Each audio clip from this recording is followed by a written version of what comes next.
mengusulkan pemberhentian Bupati Goa dari jabatan melalui mekanisme hukum yang berlaku.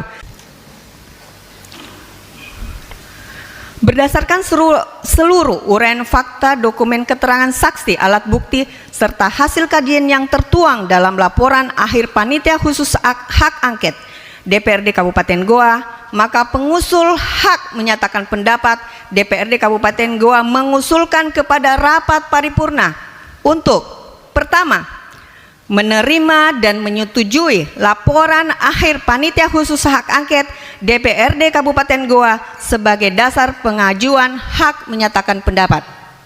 Kedua, menyatakan bahwa berdasarkan hasil penyelidikan Panitia Khusus Hak Angket terdapat fakta dan bukti yang menunjukkan adanya dugaan penyimpangan dalam penyelenggaraan pemerintahan daerah, dugaan penyalahgunaan wewenang, serta dugaan perbuatan tercela yang berkaitan dengan pelaksanaan tugas dan kewajiban Bupati Goa sebagai kepala daerah.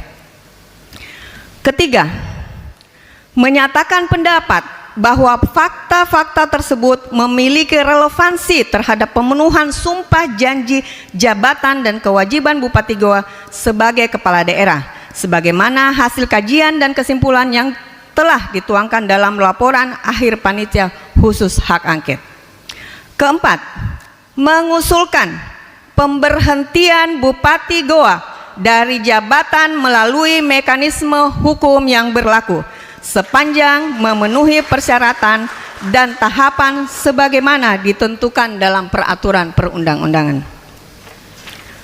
Kelima, memberikan amanat kepada pimpinan DPRD Kabupaten Goa untuk menindaklanjuti hasil keputusan rapat paripurna sesuai dengan ketentuan peraturan perundang-undangan dan menyampaikan kepada lembaga yang berwenang sesuai mekanisme hukum yang berlaku.